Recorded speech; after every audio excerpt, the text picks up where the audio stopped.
Rahayu, Rahayu, Rahayu Sagung Dumadi, Om Swastiastu, Namo Buddhaya, Salam Kebajikan, Salam Mongkolon Basuki Langgeng. Assalamualaikum warahmatullahi wabarakatuh. Pemirsa Cahaya Batin, pintu gerbang kesadaran bangsa Nusantara. Hari ini kita ketemu lagi di dalam pembahasan aksara Jawa dalam memaknai filsafat, mengenal semua tingkatan pengetahuan dari tingkatan budaya, agama, serta semua pengetahuan yang lahir dan muncul di negara kita maupun di belahan dunia. Saya ingin membahas tentang aksara Do, Dukur Wekasane Ndek Wiwitane. Untuk belajar menjadi besar atau menjadi tinggi harus dimulai dari pemahaman dari dasar. Jadi dukur wekasane, tinggi tujuanmu, ndek wiwitane. Harus belajar dari tingkatan yang paling bawah, tingkatan dasar. Nah, tidak membahas tentang pengetahuan secara umum di dalam pengetahuan agama, tapi pengetahuan dalam kehidupan. Bahwa tiba-tiba tidak mungkin anak kecil itu yang baru lahir juga sudah punya keinginan untuk menjadi penguasa. Tidak mungkin anak kecil itu yang baru lahir atau sudah sekian tahun tidak sampai menuju dewasa sudah punya keinginan lebih seperti untuk mempunyai mobil, memiliki rumah. Dan juga bagi orang-orang yang sudah masuk di dalam ruang fase kehidupan dalam dharma, kehidupannya dia, jadi mulai dari Mas Kumambang sampai Asmorondono sampai nanti kepada Dharma, maka orang tersebut tidak mungkin pada waktu dia masih sinom sudah kepingin melakukan Dharma, kecuali ada upaya seperti orang tuanya untuk menginginkan hanya sebagai ikut lomba, seperti lomba baca pidato, lomba ceramah, lomba menyampaikan tentang hasil evaluasi dari belajarnya, tapi tidak serta-merta mereka bisa jadi apa yang menjadi keinginan dalam nuraninya. Nah, kembali kepada aksara Jawa, bahwa di dalam pembahasan ini setiap manusia sudah diaturi atau diajari pada tingkatan pemahaman bahwa sebenarnya orang harus mengenal dirinya yang sebenar-benarnya kenal, tanpa juga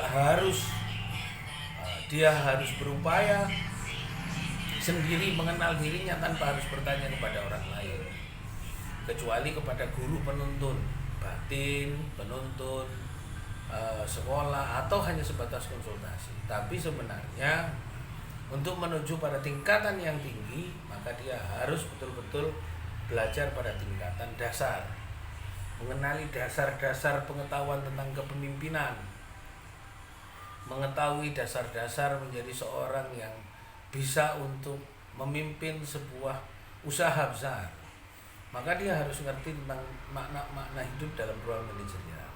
Sama halnya dengan seperti yang saya sampaikan,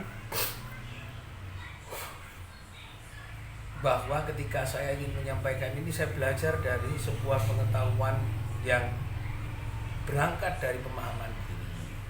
Bagaimana diri saya harus juga belajar memahami lingkungan batin, lingkungan pikiran, lingkungan pendengaran, lingkungan penglihatan, lingkungan penciuman, lingkungan dari rasa, dari indera mulut kita sendiri, dari energi dalam tubuh kita, sehingga ketika di luaran kita tidak ngomong itu ada apa ya, itu ada apa, kita bisa tahu sendiri ketika itu sebenarnya ada yang hadir untuk memberikan penjelasan dan pengetahuan, baik itu secara nyata, secara kenyataan, secara nampak, dan secara yang tidak nampak. Karena yang tidak nampak itu yang sebenarnya menampakkan kekuatan dan kemampuannya kepada diri kita.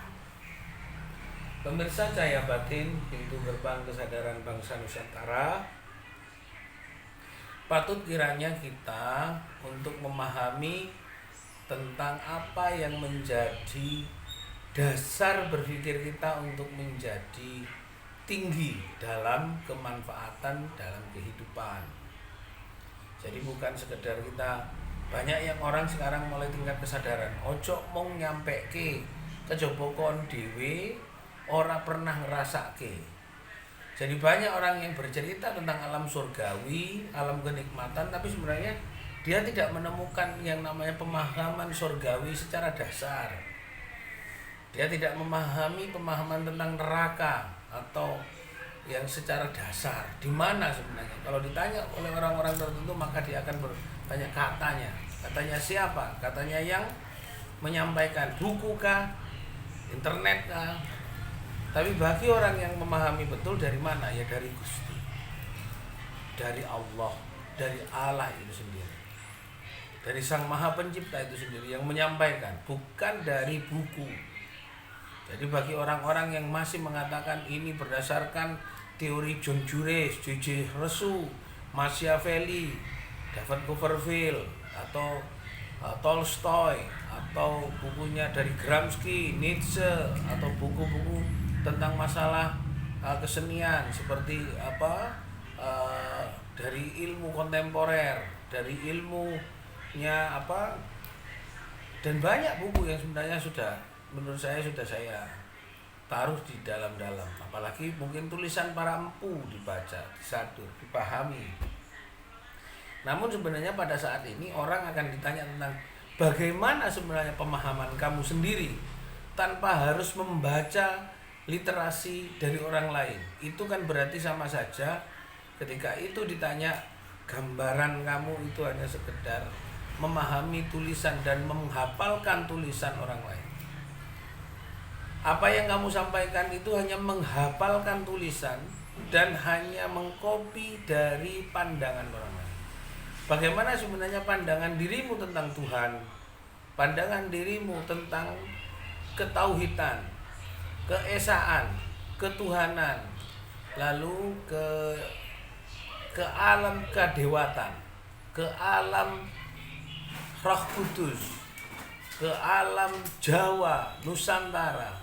Sebenarnya kita masih menurut cara pandang orang lain.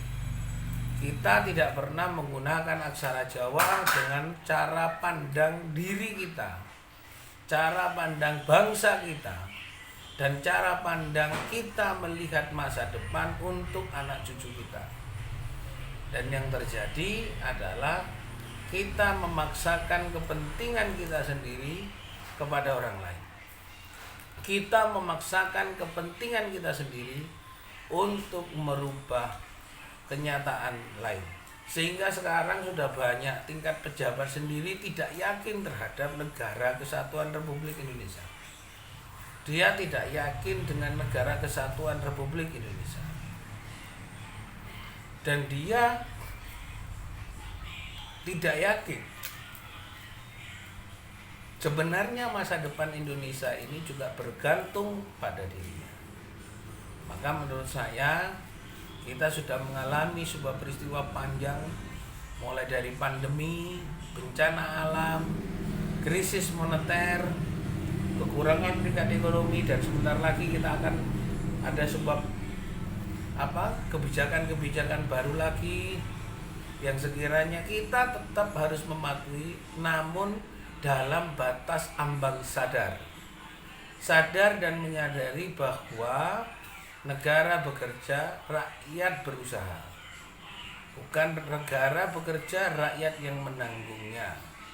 Maka ketika tertanggung dan ditanggung oleh rakyat, maka rakyat harus juga membuat format-format dalam sebuah kebijakan. Dan itulah yang dinamakan kita kembali kepada dasar berpikir kita untuk menjadi negara yang besar.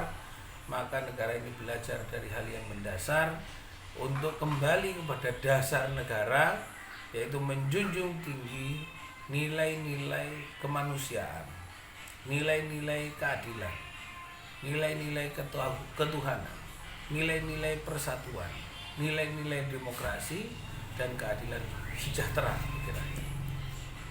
Jadi kalau kembali kepada seperti itu, kembali kepada nilai marwah Pancasila dalam sebuah pandangan yang disampaikan dalam aksara Jawa, maka kita menjadi negara Kemah Ripah Wajinawi Toto Tentrem Kertora Harjo. Kita tidak ada satupun yang harus kita ingkari bahwa kita sedang bertahan di garis-garis masa menuju kesuksesan bagi negara kita. Semoga ini bermanfaat. Aksorodo yang berarti bahwa dukur wekasane ndek wiwitane akan mengajari kita menjadi pada tingkatan kemuliaan bagi bangsa kita. Rahayu, rahayu, rahayu saputumati. Om Santi, Santi Om, Konggolon Basuki Langgeng. Salam. Assalamualaikum warahmatullahi wabarakatuh.